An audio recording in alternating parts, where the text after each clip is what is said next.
किसी हम में से किए हैं। सुनिए जी जी भैया एक अब मिनट, पाठ का स्टार्ट हो चुका है। जी जी जी प्रणाम प्रणाम।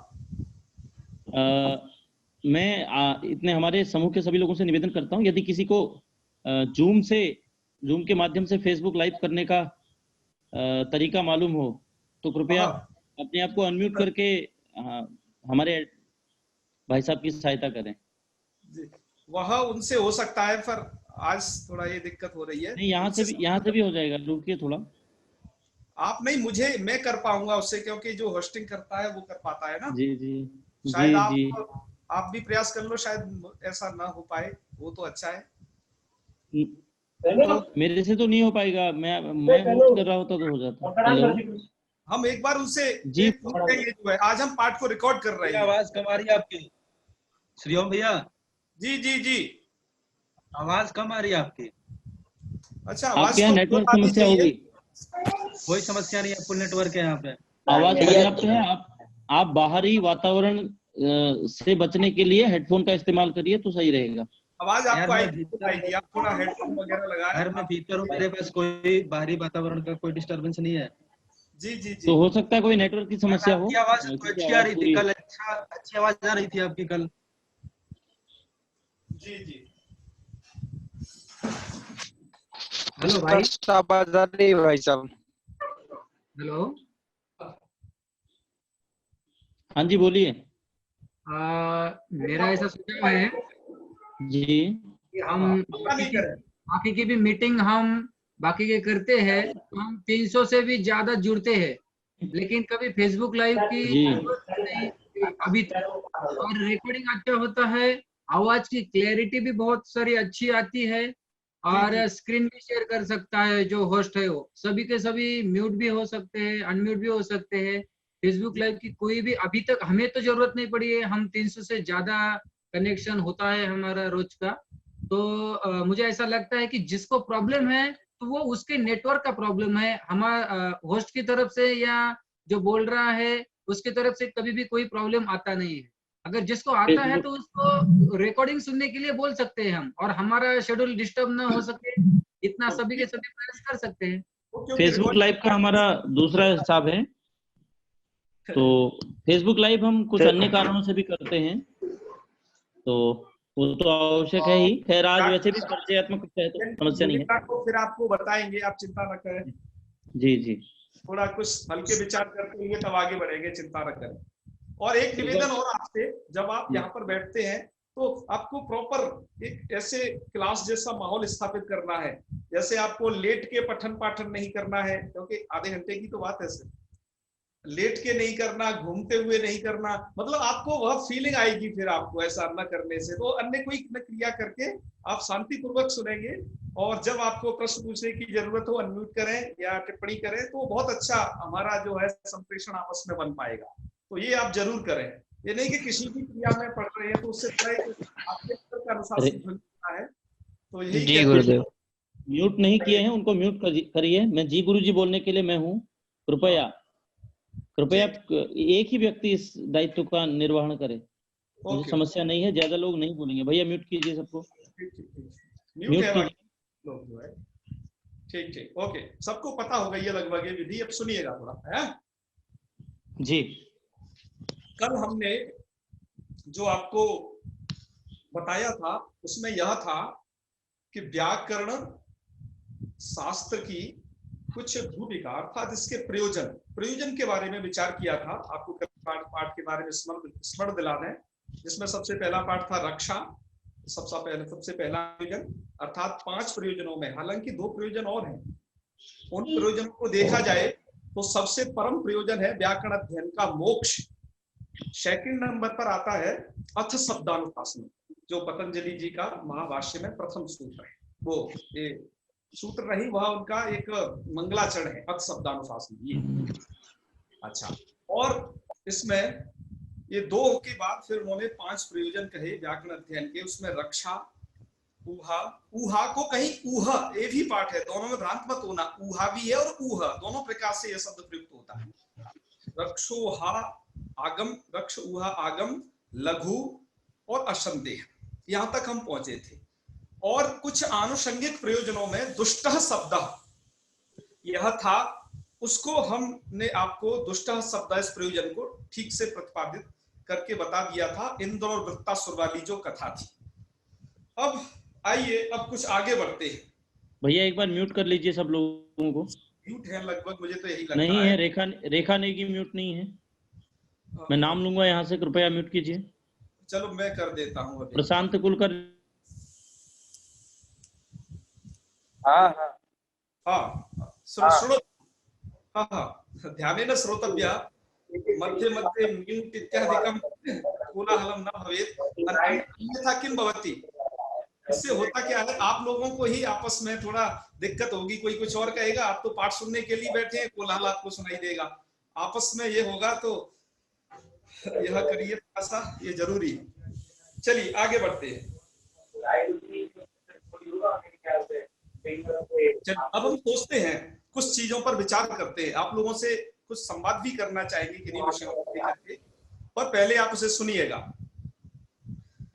क्या देखो, पाणिनि जी का जो समय बताया वो हमने बताया ईसा से कोई 500 वर्ष पूर्व हुए। पाणिनि का समय वासुदेव शरण अग्रवाल जी ने यह निर्धारित किया है। अब प्रश्न उठता है कि क्या व्याकरण का, जब पाणिनि जी का जो समय है 500 वर्ष ईसा से। भैया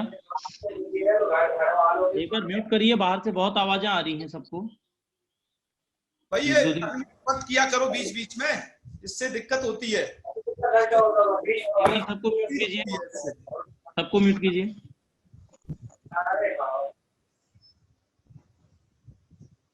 चलिए सुनिए, तो क्या पाणिनि से पूर्व क्या कोई पठन पाठन की परंपरा थी? व्याकरण कैसे पढ़ा जाता था? अर्थात व्याकरण का माध्यम, व्याकरण का यह जो मुख्य भूमिका है शब्द ज्ञान, तो शब्द ज्ञान कैसे होता था? हमने आपको सबसे प्रथम बार में यह बताया था कि जब जो शब्द ज्ञान की जो प्रक्रिया थी, वह हालांकि पाणिनि से पूर्व ही कुछ वैयाकरण हुए हैं, जिनमें एक व्याकरण सबसे पहले नंबर पर जिनका नाम स्मरण किया जाता है वो है ऐन्द्र नाम का व्याकरण। यह ऐन्द्र व्याकरण को थोड़ा समझना जरूरी है आपके लिए। इस ऐन्द्र व्याकरण में क्या है? यह ऐन्द्र व्याकरण में सूत्र नहीं थे। ध्यान दीजिए, पाणिनि जी ने अपने व्याकरण की रचना की है, उनके सामने समस्त ब्रह्मांड के शब्द उपस्थित थे। उस विशाल शब्द राशि को देखते हुए उन्होंने अपने सूत्र बनाए, अर्थात उन शब्दों को कैसे अनुशासित करना है, इसके लिए उन्होंने 4000 सूत्रों में इतने सारी जो अरबों की संपदा थी, विशाल शब्द राशि, उसको उन्होंने उसमें बांध के रख दिया। ये सबसे बड़े लाघव की बात थी। किंतु प्रश्न हम बाद में लेंगे, अभी थोड़ा सा कर ले, प्रश्न बाद में लेंगे, बाद में भी अवकाश है प्रश्न के लिए जी। दूसरी बात, क्या ऐन्द्र व्याकरण क्या था? हम आपको उस पठन पाठन की व्याकरण की उस परंपरा पर ले जाते हैं कि जब पाणिनि व्याकरण से पूर्व व्याकरण की क्या पठन पाठन परंपरा थी। इस संदर्भ में एक बात और स्मरण करने योग्य है।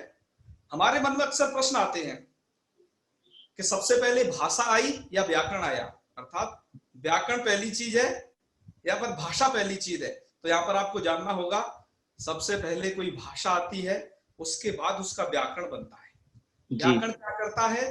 भाषा को तमाम उच्छृंखलता से बचाता है कि कोई शब्द, क्योंकि यहाँ पर शब्दों के प्रयोगकर्ता बहुत हैं, तो शब्दों के प्रयोगकर्ता कुछ शब्द कोई कुछ करेगा, कोई कुछ करेगा, ऐसे अव्यवस्था फैल जाएगी। तो व्याकरण क्या करता है कि नहीं, आपको यही शब्द प्रयोग करने हैं, इस अर्थ में ये वाला शब्द सही है, यह व्याकरण बतलाता है जी। तो सबसे पहले देखो व्याकरण कैसे पढ़ाया जाता था, जिसका दूसरा नाम है शब्द पारायण रूप व्याकरण जी, अर्थात जिसे हम ऐन्द्र व्याकरण कह रहे हैं ना, वो शब्द पारायण रूप व्याकरण है। तो देखिए, ये ऐन्द्र नाम का व्याकरण था। इस व्याकरण में क्या चीज थी? इस व्याकरण में था शब्द पारायण। मैं इसको स्पष्ट करता हूं, ये शब्द पारायण क्या चीज है। शब्द पारायण का मतलब ये होता है कि मेरे पास कोई अभी सूत्र नहीं है, यदि मुझे किसी को सही शब्दों का ज्ञान कराना है तो क्या करना पड़े, तो पहले क्या क्या करना पड़ता था पहले, ठीक है ना, उन लोगों को क्या करना पड़ता था शब्द ज्ञान कराने के लिए, वो लोग जितने भी साधु शब्द हैं, साधु शब्द का मतलब मैं आपको एक साधु शब्द से समझा देता हूं। मैं जब साधु शब्द कहता हूं उसका मतलब क्या होता है, साधु शब्द का मतलब होता है शुद्ध शब्द, सही शब्द, व्याकरण की रीति से प्रयोग किया हुआ शब्द, या फिर कहें हमारे शिष्ट जो ऋषि महर्षियों ने जो शब्द प्रयोग किया वो शब्द शिष्ट शब्द कहलाता है, वही शब्द साधु शब्द कहलाता है। शिष्ट परंपरा अर्थात ऋषि महर्षियों की परंपरा, वह जो शब्द प्रयोग करेंगे वह साधु शब्द है, उसी का प्रयोग हमें करना है, असाधु शब्द का प्रयोग नहीं करना है। इसलिए हमें अन्य भाषा के प्रयोग करने से बचना चाहिए। वो सभी जो प्रयोग है वो अपभ्रंश है, उनको कहा जाता है ये असाधु शब्द है, ये अपभ्रंश शब्द है। भाष्य में कहा गया है वो मिलेच्छ शब्द है, अब बताया गया है यह मिलेच्छ शब्द है, उसका प्रयोग नहीं करना है।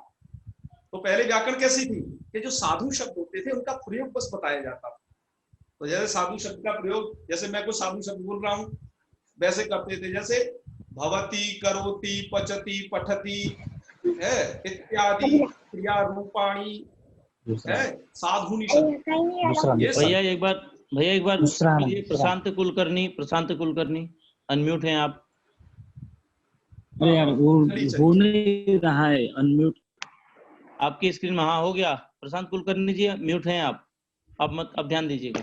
चलिए भैया, चलिए हाँ सुनो तो, अग्रे सुनो तो। मैंने तिङन्त पद किए, पचती, पठती, ये सबका प्रयोग किया। अच्छा, मैं दूसरे शब्द प्रयोग कर रहा हूं, शुद्धि, पास्य, मध्वरी, धात्रंस है, वृक्षस्तत्र, नैतद अस्ति, ये मैं जो तमाम शब्द प्रयोग कर रहा हूं ना, इसी का नाम है ऐन्द्र व्याकरण। इसी को कहते हैं शब्द पारायण रूपीय व्याकरण। ये इस अंश में इस रूप में हमें उपलब्ध होती है। अब ये ऐन्द्र व्याकरण उपलब्ध नहीं है ऐसा सुना जाता है, क्योंकि पतंजलि जी ने अपने महाभाष्य में इसकी चर्चा की। तो देखो इसका अध्ययन अध्यापन कैसे होता था, एक बार उस पर प्रकाश डालते हैं। इसके अध्ययन अध्यापन की क्या व्यवस्था थी, तो उस समय बताया गया है, और ये क्यों जटिल हो गया ये भी बताया गया है व्याकरण महाभाष्य में, कि एक बार क्या हुआ कि इंद्र को व्याकरण पढ़ने की इच्छा हुई कि मैं शब्दज्ञ हो जाऊं। इस दृष्टि से व्याकरण पढ़ने के लिए बृहस्पति जी के पास गए, ठीक है ना। तो बृहस्पति जी ने क्या किया कि उनको ये शब्द पारायण रूप व्याकरण, सूत्र तो थे नहीं कि सूत्रों से शब्दों का अनुशासन कर सकूं, तो शब्द पारायण सुनाया उन्होंने। शब्द पारायण मतलब उन शब्दों की लिस्ट सुनाई जो साधु शब्द थे, जो शुद्ध शब्द थे, उनकी लिस्ट सुनाते गए, खत्म ही ना हो, ठीक है ना जी। उनको दिव्य सहस्र वर्ष बीत गए इसको सुनाते सुनाते। मैं जिस शब्द का प्रयोग कर रहा हूं, यदि ज्योतिषी लोग हैं इस समूह में तो वो ध्यान देंगे, उनको दिव्य सहस्र वर्ष बीत गए। दिव्य सहस्त्र वर्ष क्या होता है, मैं सहस्त्र वर्ष नहीं कह रहा हूं, दिव्य सहस्त्र वर्ष। इस दिव्य सहस्त्र वर्ष के ऊपर थोड़ा आपको बताते हैं। देखो सबसे पहले क्या होता है, हम जो मनुष्य लोक का जो एक साल होता है, एक संवत्सर, इसमें गणना से लेके चलो है, चांद्रमास से गणना कर लो या सौर मास से, लगभग वो 360 या 65 दिन, ओके। एक वर्ष अर्थात 365 दिन, ओके। अच्छा, अब आपको इसमें क्या करना है, हमारे यहां पर दो चीज है, एक तो होता है उत्तरायण, एक होता है दक्षिणायन, ठीक। आप क्या करिए, यह है आपका उत्तरायण और ये है आपका दक्षिणायन। तो ये मैं क्यों बता रहा हूं, हम लोगों का जो एक वर्ष है वो देवताओं का मात्र एक दिन है, देवताओं का मात्र एक दिन। कैसे कि जो गीता में कहा गया है जी उत्तरायण देवताओं का दिन है, राइट, दक्षिणायन देवताओं की रात्रि है। हमारे 365 दिन का मतलब हुआ कि देवताओं का एक अहोरात्र, अर्थात उनका एक डे भी हो गया और एक नाइट भी हो गई, उनका एक ही हुआ है। हम लोगों का कितना हो गया? 365 दिन और देवताओं का एक दिन। अभी मैंने आपको एक दिव्य दिन की गणना बताई है, एक दिव्य दिन। अब देवताओं का एक दिव्य वर्ष ले लीजिए, देवताओं का एक दिव्य वर्ष, मैंने एक दिव्य दिन बताया, तो एक दिव्य वर्ष हम लोगों के होंगे लगभग 365 वर्ष हो जाएंगे एक दिव्य वर्ष में। और ये तो मैंने एक दिव्य वर्ष बताया। तो इंद्र ने जो व्याकरण पढ़ा, वो कैसा व्याकरण पढ़ा? बृहस्पति जी से, कि जिसमें दिव्य सहस्त्र वर्ष बीत गए, हजारों, सहस्त्र अर्थात हजारों वर्ष बीत गए। दिव्य मतलब देवता संबंधी हजारों वर्ष बीत गए, लेकिन वो व्याकरण अध्ययन की जो पूरा ही ना हो, ठीक है, व्याकरण पूरा नहीं होके दिया, तो फिर क्या है? पतंजलि जी लिखते हैं नान्तम जगाम, अंत नहीं पा पाए वो है। और बृहस्पति जैसा अध्येता, राइट, 3,65,000 वर्ष, बहुत अच्छा कैलकुलेशन। चलिए, तो अब समझिएगा कि अब देवताओं का, जब इंद्र के पास जो टाइम है वो हमारा नहीं है, हमारे पास टाइम नहीं है। इंद्र तो क्या है, हजारों वर्ष जीते हैं, बृहस्पति वो भी हजारों वर्ष जीते हैं। तो न तो इंद्र जैसा अध्येता और ना बृहस्पति जैसा वक्ता, दुर्लभ है। हम तो ज्यादा से ज्यादा जीते हैं, 100 वर्ष जीते हैं। सुनिएगा, 100 वर्ष में भी क्या है कि शुरुआत का बचपन कुछ रोने धोने में निकल जाता है, खेलने कूदने में, और बीच की जो अवस्था अच्छी है किशोरावस्था, उसमें व्यक्ति थोड़ा पढ़ता है 25 वर्ष तक ज्यादा से ज्यादा, और ज्यादा टांग खींच दे तो 30 वर्ष तक पढ़ेगा। और फिर अन्य अन्य कार्यों में प्रौढ़ावस्था आने के बाद बेचारा ब्याह शादी के चक्कर में फंस जाता है, और वृद्धावस्था में अपने दुखड़े रोता रहता है। तो ये कैसे संभव हो सकता है कि हम जैसे लोग अध्ययन कर पाते? यदि वो ऐन्द्र व्याकरण आज होता तो हमारा तो कोई मतलब ही नहीं था। ये था, इसका पार नहीं पा सकते शब्दों का। तो उन शब्दों के पार पाने के लिए पांडे जी ने क्या किया? 4000 सूत्र रचे। उन सूत्रों के द्वारा उतनी विशाल शब्द राशि को जान सकते हैं। तो सबसे पहली चीज ये आप लोगों के लिए बताएं। अच्छा, अब दूसरी चीज की कुछ चर्चा करते हैं आप लोगों के सामने जी।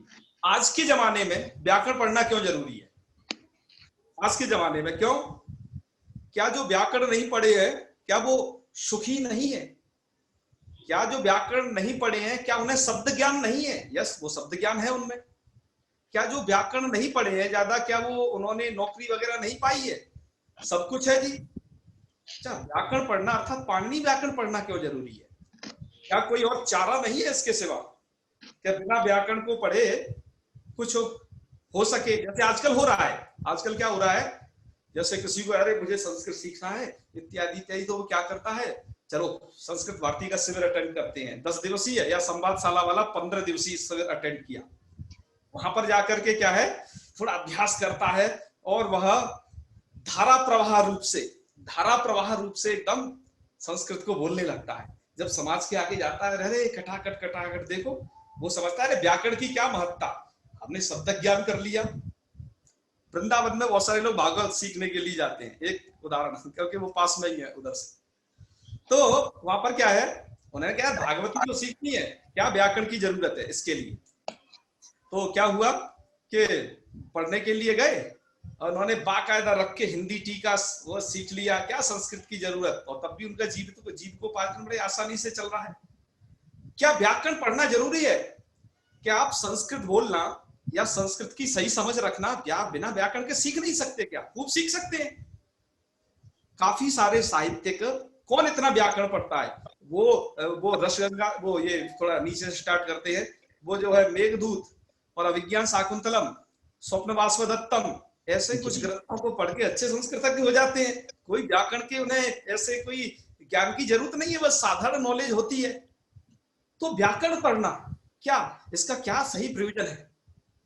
क्योंकि देखो हमने ऐसा भी देखा है कि जिन्होंने व्याकरण नहीं पढ़ा है वो संस्कृत ज्यादा अच्छी बोल रहे हैं, सुनिएगा इस बात को, और जो बहुत अच्छे से परिश्रम कर लिए हैं व्याकरण में, लेकिन जब वो सभा में जाते हैं बोलने के लिए तो बेचारे उनके अपेक्षा तक कम संस्कृत बोल पाते हैं, तो लोग समझते हैं भैया सही से बोल नहीं पा रहे, शायद इन्हें जानकारी कम है, पर ऐसा नहीं है, जानकारी उन्हें और ज्यादा है उस बोलने वाले की अपेक्षा। यहाँ पर हमने व्यतिरेक भी देखा है कि जो संस्कृत को बोलने वाला, मतलब संस्कृत को जो सामान्य रूपेण लोक से पढ़ लिया है वो ज्यादा अच्छे तरीके से ये सब काम कर पा रहा है, और जो खूब परिश्रम कर लिया है वो नहीं कुछ कह पा रहा है।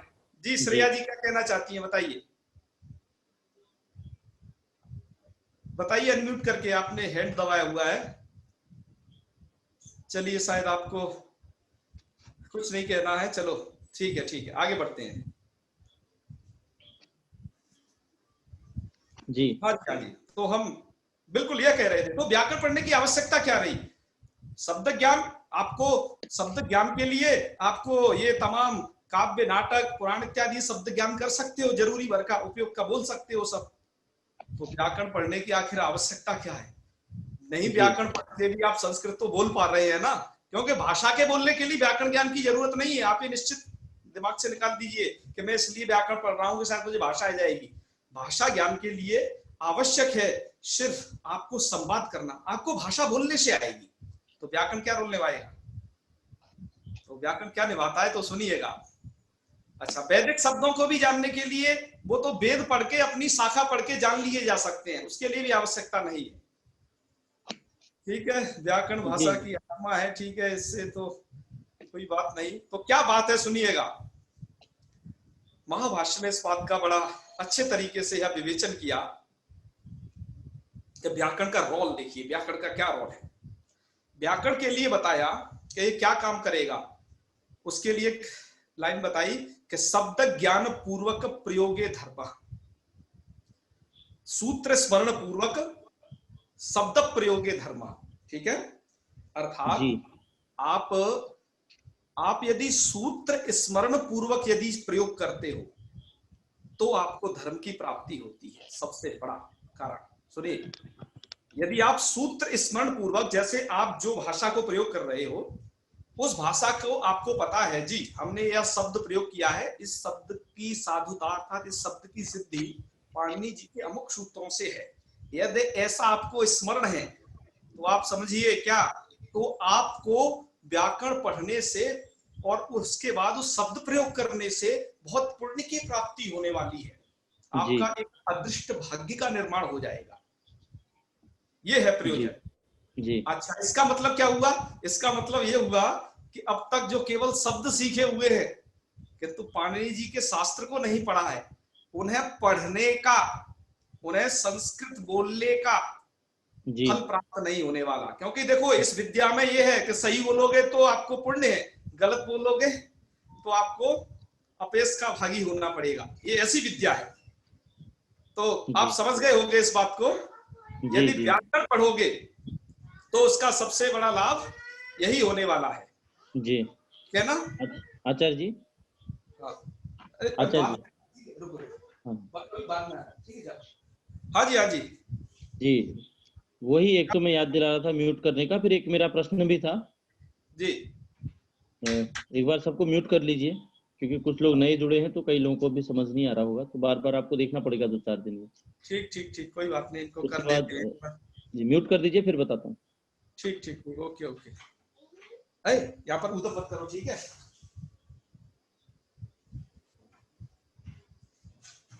जी जी जी, आ गया। जी जी जी, मैं कह रहा हूँ, जी जी बताइए। ये तो हमने व्याकरण का वो प्रयोजन जान लिया जो शास्त्र सम्मत है और जो सभी के लिए है, वो वाली बात हो गई। लेकिन जैसे हमारे इस समूह में कुछ लोग आयुर्वेद वाले हैं, जो हिंदी माध्यम, मराठी माध्यम, अंग्रेजी माध्यम से पढ़ रहे हैं। जी जी जी। और कई सारे पौरोहित्य कर्म वाले लोग हैं जो ज्योतिष से संबंध रखते हैं, अन्य क्षेत्र से, कुछ किसान भाई हैं। तो एक लौकिक सा एक सभी के लिए प्रयोजन अलग अलग, जो हमारे लोग हैं, जो हमारी ऑडियंस है, इन सब के लिए भी एक लौकिक भी कुछ होगा, उसका मैं चाहता हूँ आप उसमें थोड़ा सा मार्गदर्शन करें। ये का शब्द इत्यादि बता रहे हैं, बहुत अच्छे, अच्छा, जी। बहुत अच्छे लोग जुड़े हुए हैं इस समूह में वाकई में। एक शब्द सम्यक ज्ञाता सुप्रयुक्त स्वर्गे मर्ते च कामदुग् भवति। एक पूर्व प्रयोग सूत्र पर भाष्यकार ने इस वचन को उद्धृत किया है कि आपने एक शब्द इत्युक्ते साधु शब्द, आपने सही शब्द को जाना और अच्छे से उसका प्रयोग कर रहे हो तो वो स्वर्गे मर्ते च कामदुग् भवति, स्वर्ग लोक में और आप जिसमें जी रहे हो इस मर्त लोक में, दोनों में आपके लिए आपको कामना देने वाला होता है। चलिए, मैंने आपको जो पहला प्रयोजन बताया, यह इसका वास्तविक प्रयोजन जो महाभाष्यकार ने दिया है वो मैंने आपको बताया। इसका मतलब क्या होगा, यदि आप कर्मकांड कर रहे हैं किसी भी उसमें कार्य कर रहे हैं, जैसे कोई अमुक कोई संस्कृत किसी भी रूप में जहां पढ़ रहा है, यदि वो पाणिनि के सूत्र स्मरण पूर्वक यदि वो पढ़ता है, उस प्रक्रिया को जानता है, तो उसको क्या होगा, संस्कृत को प्रयोग करने में उससे धर्म की उत्पत्ति होगी। उसको पढ़ने से, है ना, उसको आध्यात्मिक फल मिलेगा इसका, यह तो एक परम फल है इसका, आप ये समझिए। अतः व्याकरण पढ़ने का जो ये फल है ये महाभाष्यकार ने वर्णित किया है। दूसरे जो है कुछ लौकिक फल क्या हो सकते हैं, जैसे मान लीजिए कोई अच्छे एक ज्योतिर्विद है या साथ ही साथ में कर्मकांडी भी है, वो यदि संस्कृत को पढ़ते हैं तो संस्कृत के इस व्याकरण को पढ़ते हैं जो हम पढ़ने के लिए जा रहे हैं, तो इससे क्या होगा, संस्कृत में कहां पर क्या क्या बातें लिखी हुई हैं ये उनके डायरेक्ट संस्कृत के माध्यम से ही समझ में आ जाएगी ये बात। इसके लिए समझने के लिए दूसरी चीज है, या तो वो उसका हिंदी भाषा पढ़ के समझते हैं, पर वो एक भाषा के अनुवाद की दृष्टि से उसे समझते हैं, लेकिन वास्तविकता क्या है कि वो सीधा सीख सकेंगे। अच्छा, आयुर्वेद के लोगों के लिए कैसे उपयोग करेगा, आयुर्वेद के जो तमाम ग्रंथ है प्राचीन, सबके सब संस्कृत में है और बहुत अच्छी संस्कृत में है। देखो, आप सुश्रुत संहिता देख लीजिए, अष्टांग हृदय देख लीजिए, या फिर अष्टांग संहिता देख लीजिए, ठीक है ना, आप जो भी लेंगे, भाव प्रकाश निघंटु देख लीजिए, ये सबके सब संस्कृत में अवेलेबल है। इनकी भाषा को आप कब समझ पाएंगे, मैंने कहा ना कि ये संस्कृत की विशाल संपदा को सीखने समझने के लिए इन सूत्रों की रचना की है। इससे ज्यादा कोई शॉर्ट तरीका नहीं हो सकता। हम अभी तक बहुत सारे लॉन्ग तरीके ट्राई कर रहे हैं। क्या ट्राई करते हैं, कभी धातु रूप रटने लग जाते हैं, कभी शब्द रूप रटने लग जाते हैं, ठीक है ना, और कभी कभार हम केवल अनुवाद करके कुछ शब्दों को करते हैं, कुछ कम नियमों को जान करके। लेकिन इसके माध्यम से क्या होगा कि आपको अधिक से अधिक ये सीखने का मौका मिलेगा। जी ललित पंतोला जी क्या कह रहे थे? जी जी जी जी, बस वही उसी समय पहले कह रहा था। अच्छा, ठीक ओके, आपने लेट आया मुझे। जी जी, चलिए तो आगे बढ़ते हैं। तो ये प्रयोजन हर किसी के लिए है, ठीक है ना जी। तो चलिए अब ये हम कुछ दर्शाते हुए थोड़ा आगे बढ़ते हैं इससे, और भी जो आपको प्रश्न होंगे उन्हें बाद में क्लियर करेंगे, ठीक है। अच्छा, एक शब्द संप्रयुक्ता अथवा सुष्टु प्रयुक्ता सम्यक ज्ञाता स्वर्गे मर्ते कामदुग् भवति। सुन लीजिए, एक शब्द इत्युक्ते साधु शब्द, शुद्ध शब्द, सुप्रयुक्ता, उसको तुम ठीक प्रयोग किए हुए हो। सुप्रयुक्ता का मतलब देखो, मैं आपको थोड़ा बताता हूं। सुप्रयुक्ता की व्याख्या क्या है, एक शब्द है अश्व,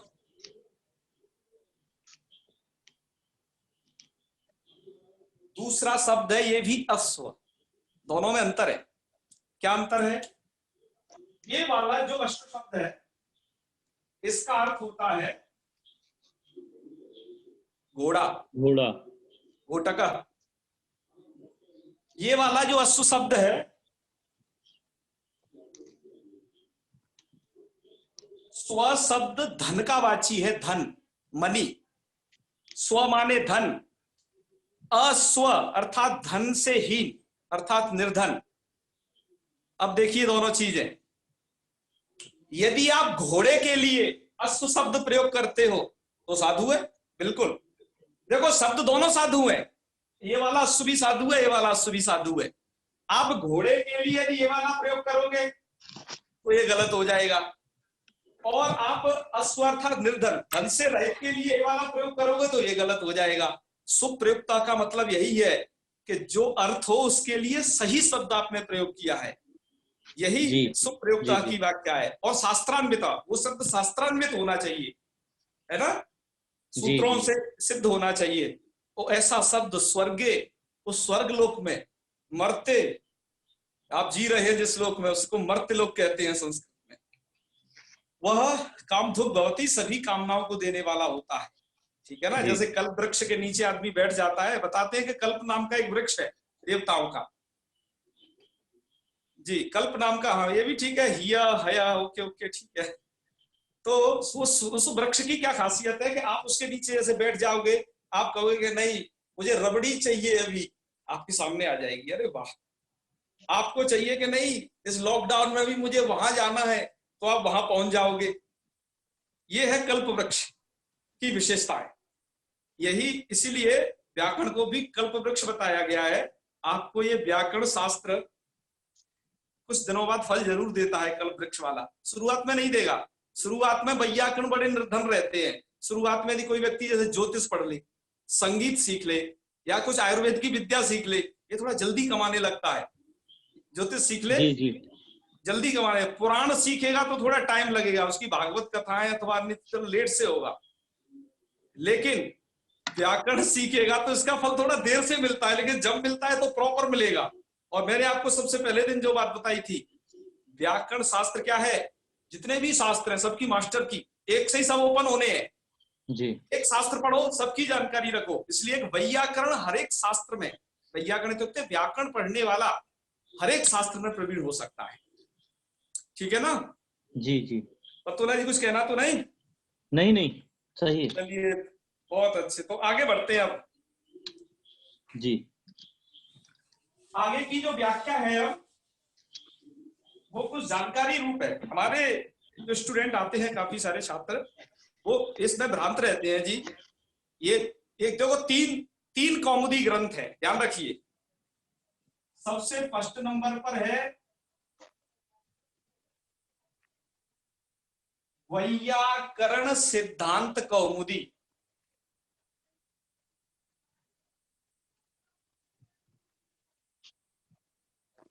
फर्स्ट नंबर पर है वैयाकरण सिद्धांत कौमुदी। सेकंड नंबर पर है मध्य सिद्धांत कौमुदी।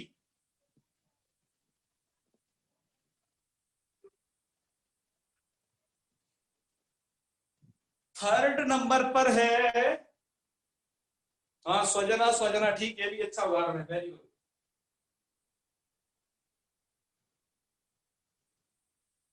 लघु सिद्धांत कौमुदी।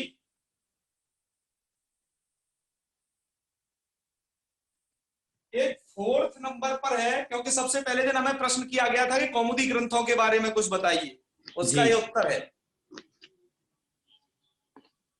एक है सार सिद्धांत कौमुदी, एक है ऋजु सिद्धांत कौमुदी।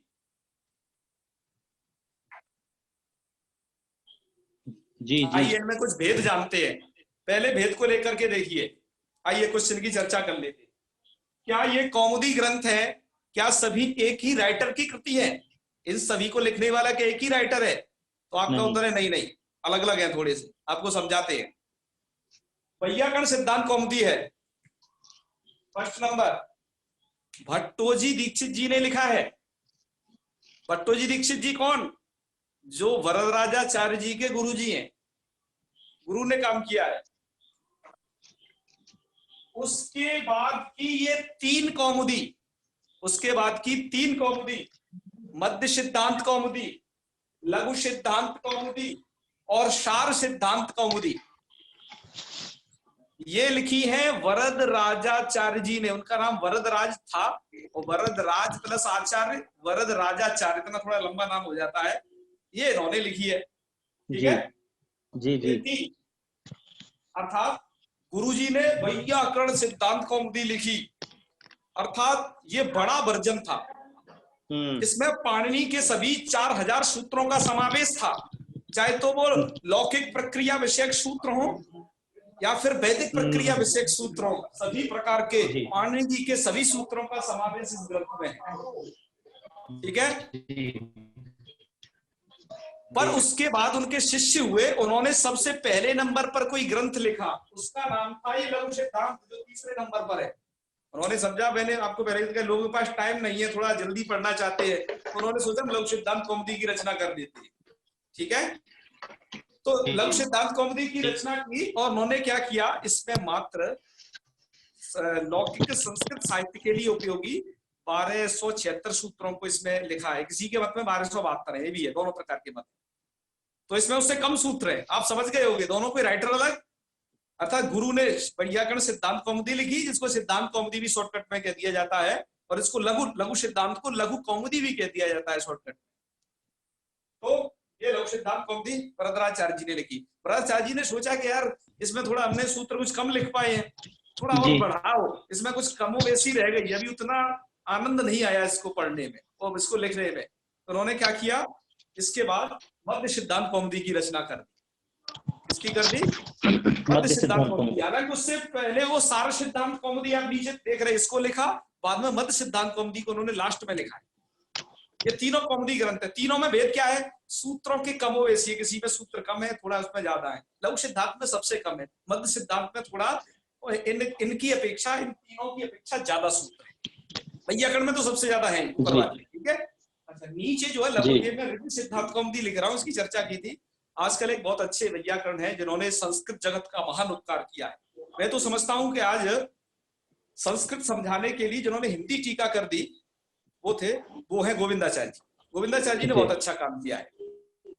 तो इनका तीनों का क्रम यही है, लघु कौमुदी पहले नंबर पर है, उसके बाद सार सिद्धांत की रचना की वैयाकरण उन्होंने वरदराजाचार्य जी ने, और मध्य सिद्धांत की अंतिम में रचना की। ये सही क्रम है, ठीक है। हाँ, अच्छा जी। और ऋजु सिद्धांत कौमुदी के जो रचयिता हैं वो है गोविंदाचार्य जी, आधुनिक पंडित हैं। उन्होंने मात्र पाणिनि जी के वही अष्टाध्यायी में प्रयुक्त 600 सूत्रों का इसमें प्रयोग किया है, ठीक है ना। तो 600 सूत्रों का प्रयोग इसमें किया गया है, इसमें सबसे ऋजु सिद्धांत कौमुदी। तो एक कौमुदी ग्रंथ है, आप समझ गए होंगे। अब आइए कुछ परिचय प्राप्त कर लेते हैं वरदराजाचार्य जी के विषय में। ये वरदराजाचार्य जी कौन है? वरदराजाचार्य जी का जो जन्म दक्षिण देश में हुआ कहीं। अब सबसे बड़ी विडंबना क्या है, पहले के कोई पंडित अपना नाम लिखने में बहुत कतराते थे। कालिदास ने तेरे ग्रंथ लिखे, कोई नाम ही नहीं लिख गए, लोगों को ढूंढना पड़ता है, शायद ये कालिदास की कृति हो, कि ये कालिदास की कृति हो, कोई अपना नाम नहीं लिखता था। इसका रीजन क्या था? सिद्धांत कौमुदी इसमें नहीं आएगी भाई, ठीक है ना। इस क्रम में सिद्धांत कौमुदी तो अलग रचना है, ठीक है जी। वो अपना नाम नहीं लिखते थे। इसका कारण सुनिएगा, धर्मशास्त्रों में ऐसी प्रसिद्धि है कि अधिक नामोच्चारण से पुण्य की हानि होती है। इसको समझते हुए वो लोग अपना नाम नहीं कहीं दर्शाते थे। और वो कितने महान लोग थे, कितने बड़े बड़े काम किए हैं, पर अपना नाम नहीं लिखते थे। कभी लोगों को जबरदस्ती ढूंढ ढूंढ के निकालना पड़ा है, शायद इनका अमुक चीजों कोई शैली से निकालने पड़ते थे उनके नाम। और आजकल का व्यक्ति कैसा है, देखो एक पेज कुछ भी लिखेगा, कहीं से टीप टाप के नीचे अपना नाम लिख देगा, हाँ ये अमुक फलाने का है, ये उसका है, ये चीज, मतलब अपना नाम लिखेगा, हाँ ये मेरा मेरा मेरा। तो वह लोग कैसे थे कि जिनको यश की कोई गंध मात्र नहीं थी। नमन करते हैं हम उन लोगों को आगे। तो वरदराजाचार्य जी ने अपने जीवन के बारे में कुछ नहीं लिखा कि मैं भटिंडा में हुआ था, मेरे फलाने, कुछ भी नहीं लिखा जी उन्होंने। लोगों ने बाद में उनके कुछ देखे ग्रंथ, जो पाया वही लिखा। तो बताया जाता है कि ये दाक्षिणात्य पंडित थे, दक्षिण में कहीं जन्म हुआ था, कर्नाटक केरल एरल में कहीं। और इनके पिता का नाम ज्ञात हुआ है, माता जी का नाम तो कहीं ज्ञात हुआ भी नहीं है, बिल्कुल आप नाम करो नाम है, ये भी है, ठीक ठीक। अच्छा, माता जी का नाम ज्ञात नहीं हुआ है, पिताजी का नाम था इनका दुर्गा तनय नाम था पिताजी का, ठीक है। वरदराजाचार्य जी के पिताजी दुर्गा तनय जी। समय क्या था इनका, तो देखो मैंने बताया कि भट्टोजी दीक्षित जी के शिष्य थे। तो इनका जो काल है वही 16वीं शताब्दी, जो भट्टोजी दीक्षित जी का काल है, 16वीं शताब्दी है ना। आज हम 2000 कब किस में आ गए, तो 20 में चल रहे हैं इस काल में जी। आज से समझ लो कोई 400 वर्ष पूर्व निकल जाओ पहले, तो तब का ये समय है लगभग, ठीक है जी। अच्छा, तो आपने इनका थोड़ा साधारण सा यह परिचय समझ लिया होगा। अब इन्होंने इस ग्रंथ की जो रचना की है लघु सिद्धांत कौमुदी की, वह बड़े ही मनोरम ढंग से की है। अच्छा, कुछ एक प्रश्न और रह जाता है इस बीच में, उसको भी आपके सामने कह देते कि यह जो जिसे कहते हैं अष्टाध्यायी रीति से एक तो पठन पाठन चलता है। भारत में भी 2 तरीके से पठन पाठन चल रहे हैं, सुन लीजिएगा। हाँ जी, 500 वर्ष पूर्व, ठीक है। अष्टाध्यायी में 2 तरीके से पठन पाठन हो रहा है अभी, है ना। वो 2 तरीके से भारत में पठन पाठन चल रहा है। पहला तो अष्टाध्यायी क्रम से पठन पाठन हो रहा है, दूसरा प्रक्रिया क्रम से पठन पाठन हो रहा है। प्रक्रिया क्रम से पठन पाठन का यह आशय है कि जो अष्टाध्यायी में सूत्र जिस क्रम से पढ़े गए हैं उसको उस क्रम से न पढ़ करके, उन सूत्रों को उस क्रम से न जान करके, 1 मिनट बीच में शोर कर देते हैं, तो उस क्रम से न समझ करके प्रकरण वाइज तरीके से समझना, यह प्रक्रिया क्रम कहलाता है। तो हम जिस पद्धति को पढ़ रहे हैं यह है तो पाणिनि जी के ही सूत्र, लेकिन थोड़ा पद्धति अलग है। दोनों ही पद्धतियों का अपना अपना अद्भुत अलौकिक प्रयोग है। अष्टाध्यायी पठन पाठन अति उत्तम है, लेकिन जल्दी से कुछ सीखने के लिए, जल्दी से कुछ समझने के लिए आपको इस रीति का भी अनुसरण करना पड़ेगा कि यह जो लघु सिद्धांत कौमुदी क्रम है अत्यंत संक्षिप्त है ना। तो ये सबको शब्द ज्ञान तो लगभग करा ही देगा, आपको कोई दिक्कत नहीं आने वाली इस लघु सिद्धांत कौमुदी को पढ़ने के बाद, ठीक है। तो ये मैं आपसे कुछ आज चर्चा करनी थी। तो आज चूंकि अष्टमी थी, हमने आप लोगों से फिर भी कुछ चर्चा की। अगली बार से कुछ अवकाश वगैरह कुछ ऐसे रखा करेंगे। और आज हम ग्रंथ प्रारंभ इसलिए नहीं कर रहे हैं कि आज अष्टमी है, कल से हम अथ लघु सिद्धांत कौमुदी से स्टार्ट हो जाएंगे, लत्वा सरस्वती से, ठीक है ना। कुछ पूछ रहे हैं, वरदाचार्य जी के पिताजी का नाम लिखिएगा, दुर्गा तनय। क्या नाम है? दुर्गा तनय।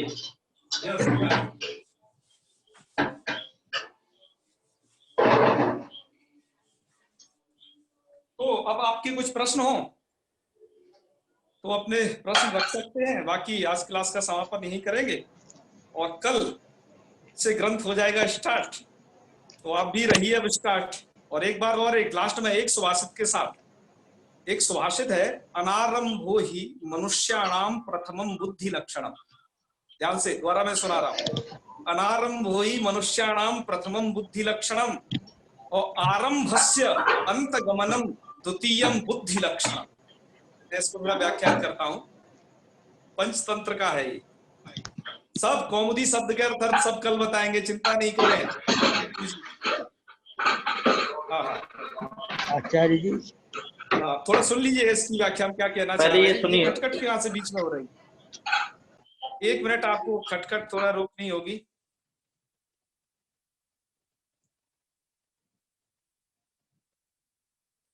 देखो, सुभाषितानी तो क्या चीज है? सुभाषितानी वो चीज है कि जो हमारे मोटिवेशन, मतलब हमको ये अभिप्रेरणा प्रदान करते हैं कि नहीं आप यह करो यह करो। श्लोक लिख के भेजेंगे आपको, चलिए ग्रुप में ही भेज देंगे, कोई बात नहीं, समूह में भेज देंगे, कोई बात नहीं। यहाँ थोड़ा समय नहीं है, इसलिए मैं जो कह रहा हूँ सुनिए उस श्लोक को। ऋजु सिद्धांत के रचयिता गोविंदाचार्य जी हैं, ठीक है। अभी बात करते हैं, आपसे सभी प्रश्न लेंगे। तो मैं कह रहा हूं, अनारंभ हुई मनुष्याणाम प्रथमम बुद्धि लक्षणम। सबसे बड़ा बुद्धिमान वो है जैसे किसी कार्य को भैया आरंभ न करे, आराम से बैठा रहे। सबसे पहली बात, जैसे आप लोग बैठे हैं ना, कुछ लोग अभी भी लेटे हुए हैं इत्यादि इत्यादि, तो सबसे पहला व्यक्ति वह है जो आरंभ हुई मनुष्याणाम प्रथम, या तो किसी कार्य का आरंभ नहीं करे, सबसे बड़ा बुद्धिमान वो होता है।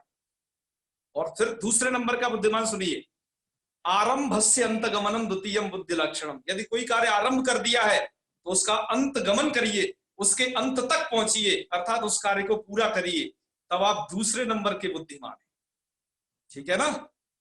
तो आपको निश्चित करना है, आपको इस पाठ में जुड़े हैं तो इसका मतलब आपने कार्य आरंभ किया है, आप चाहते हैं ऐसा करना। अब आप दूसरे नंबर के, अर्थात एक अव्वल नंबर का जो बुद्धि लक्षण है, बुद्धिमान वो माना जाता है जो आरंभ करके उस कार्य को पूरा करता है। तो चूंकि शुरुआत में यह होता है कि काफी लोग रहते हैं, लेकिन धीरे धीरे क्या होता है कि उनका मनोबल थोड़ा कम होता जाता है, जाने क्यों, ऐसा कुछ स्वाभाविक है।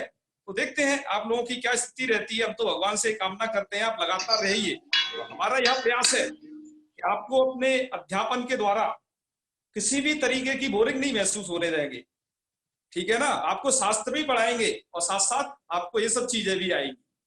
तो बस हम आप लोगों से यही चाहते हैं कि भैया आप एक जो इसी में पढ़ने का क्रम है एक इसी में उसे जारी श्लोक है। रखिएगा, कंटिन्यू पढ़ने के लिए मत सोचिए करे जी मेरा तो बहुत उम्र हो गई, अब तो मेरा ये निकल गया तो पढ़ाई नहीं, पढ़ाई का कभी समाप्त नहीं होता। जब आपके अंदर जज्बा है अंदर, तो समझिएगा आपकी पढ़ाई आपके अंदर विद्यमान है। बस अपने जज्बे को सलामत रखिएगा। भाई साहब जो आचार्य जी श्लोक है एक श्लोक है, प्रकाशित करते हैं विद्या के द्वारा। आइए, हाँ जी, पूछिए प्रश्न। प्रारभ्यते न खलु विघ्न भयेन नीचैः प्रारभ्य विघ्न बिल्कुल विहिता बिल्कुल, हाँ, ऐसे विरमन्ति। बहुत सारे सुभाषित हैं। वेरी गुड, बहुत अच्छे, बहुत अच्छे। भाई साहब, ये जी, श्लोक आप लिख कुछ करके और दे दीजिएगा अर्थ के साथ समूह में। ग्रुप में कर देंगे, ग्रुप में। जी जी, किसी का कोई प्रश्न है तो हेलो, पूछ सकते हैं प्रश्न। जी भाई साहब, एक प्रश्न था मेरा। हाँ हाँ, कौन बोल रहे हैं? नाम पहले बता दिया करिए एक बार। राजमणि उपाध्याय बोल रहा हूँ। जी जी, राजमणि जी, जी जी। ये मैं कह रहा था कि जो आपने अभी समय बताया भट्टो जी दीक्षित का समय 500 वर्ष पहले बताया कि कालिदास का बताया था, तो थोड़ा कंफ्यूजन भट्टो है। जी दीक्षित जी का बताया जी मैंने आपको ये। अच्छा, भट्टो जी दीक्षित का। यस यस यस यस, ठीक कालिदास है। का कहाँ, वो तो ईसा की प्रथम शताब्दी के आसपास बहुत है। हाँ, वही कंफ्यूजन हो गया मुझे, क्योंकि बात चली नहीं, कालिदास। ये भट्टो जी दीक्षित जी का समय था, बिल्कुल राइट। और किसी को भी कंफ्यूजन? ठीक है। आचार्य जी प्रणाम। ठीक है जी। आचार्य जी, ऋजु सिद्धांत कौमुदी के रचयिता का नाम आपने नहीं बताया।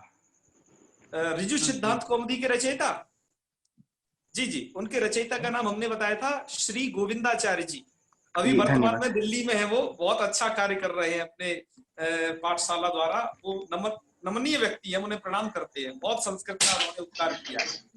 जी जी। आचार्य जी प्रणाम। जी जी प्रणाम। आचार्य और जी, मैं बताइए। हाँ, इसमें एक सुझाव देना था मुझे। बताइए बताइए।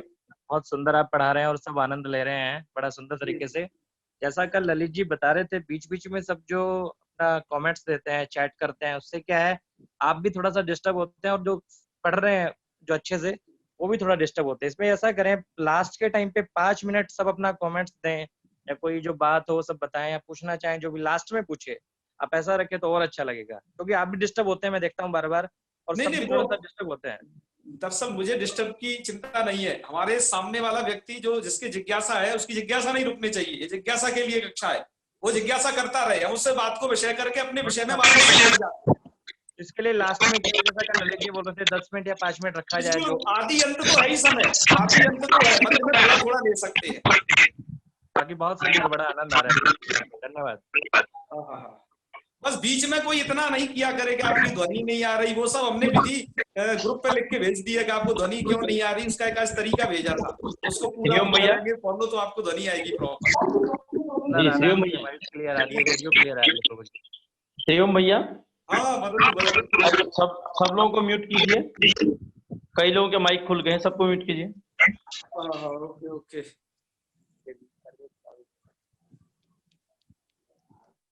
चलिए हो गए जी। मैं कुछ नहीं, हाँ बताइए बताइए। निवेदन कर जी। हरिओम।